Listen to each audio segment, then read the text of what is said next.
poppin' T Squad? It's me, Keisha, and I'm here with this week's All Tea, All Shade Real Housewives of Atlanta Season 9, Episode 10 review. I got some behind the scenes tea for you all, so let's get into it.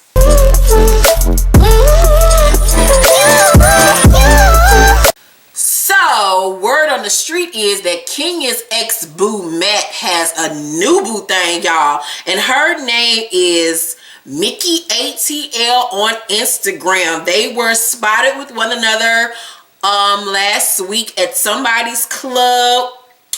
She claims he's her trainer, but things were a little bit closey between them two. So check out the video of them two making love in a club.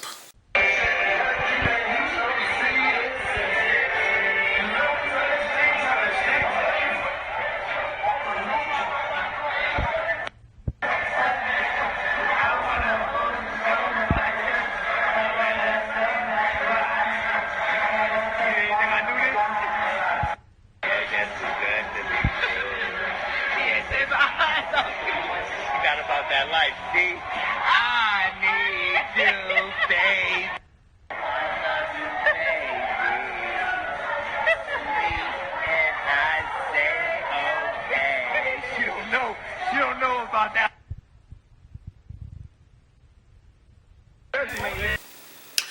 I guess, girl. Blech. All right, now let's get into tonight's episode. So we start off the episode with Aiden doing tie-dye shirts for the pop-up shop. They're going to do the pop-up shop, of course, to donate the funds to the Flint water crisis. And Pheadra is having a camp in Detroit for all the kids so they can have something fun to do during the summertime. So then we switch to Sheree, who's going furniture shopping for her house. And Marlo shows up looking fabulous, honey, and all her stolen goods to assist her. And it was good seeing Marlo on the screen. I love her. That bitch gives me nothing but life as far as her fashions goes. The bitch stays just beat to capacity and slaying the runways in her stolen goods. Sheree asks Marlo why she hasn't been to any of Kenya's events, being messy once again.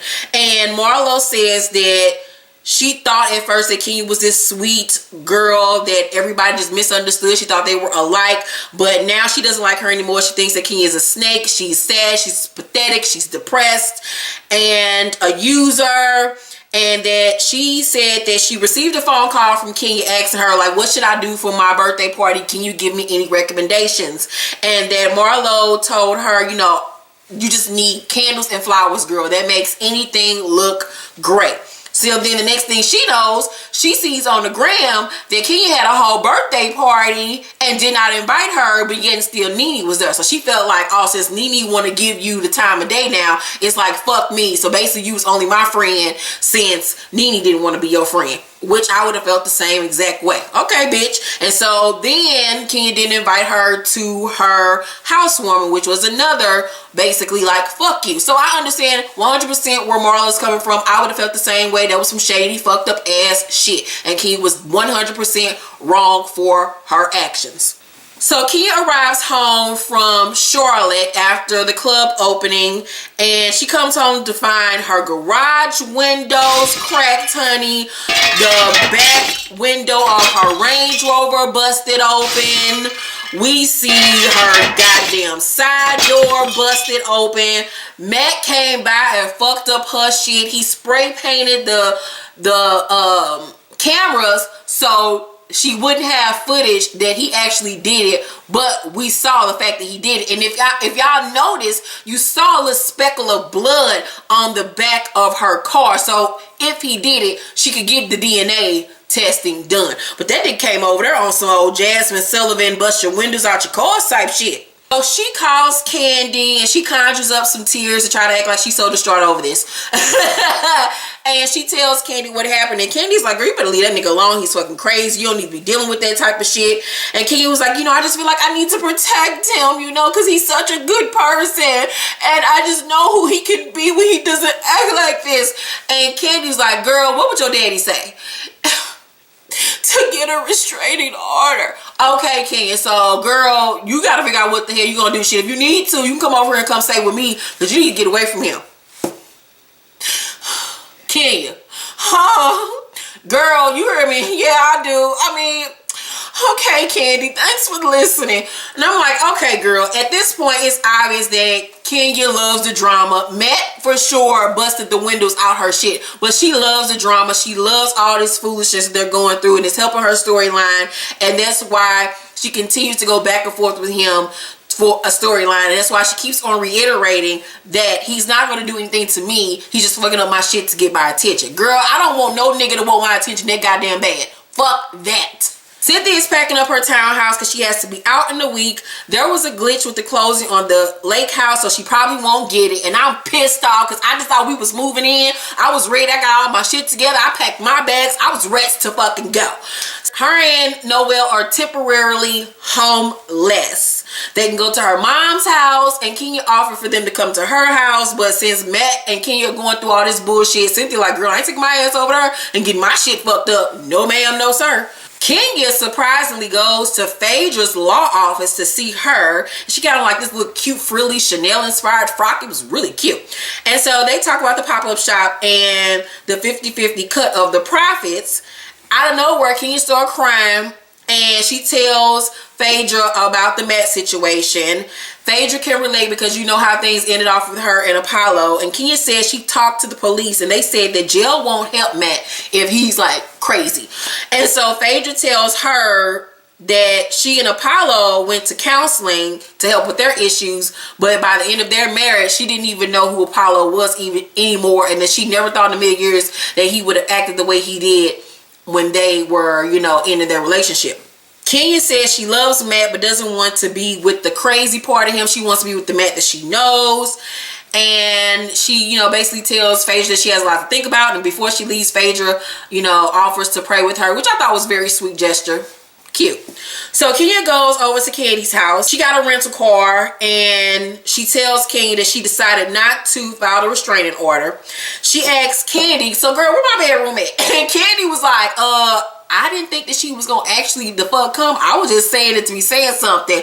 And so then next thing you know, Cynthia comes by, and Candy was like, I didn't know you was coming over here. And Kenya was like, I invited her, and because I ain't got no place to stay, she ain't got no place to stay because of her house issues. So we just wanted to know, can we come over and stay with you, girl? Candy was like, I don't know if I really want to do all of this. And Cynthia was like, you know what, now that I'm homeless, girl, your house look bigger and bigger and bigger. Shit, I didn't even know this motherfucker was this big. Where can I sleep at? And so Candy was like, girl, I did not know I was gonna have these homeless bitches up in my shit. Oh God, no sir. So then they get to bringing up the whole pop-up shop thing, and how Pheadra sent them all group texts. And in the group text, Pheadra said that she wants 50% of the proceeds from the pop-up shop. Cynthia replied back and said that that's a bit excessive, don't you think? And Pheadra basically told her, well, everyone has foundations, so maybe we can do several pop-up shops, but this one is mine, girl, so I'm gonna do it how the fuck I want to do it. If you gonna roll with her, you can roll the fuck out.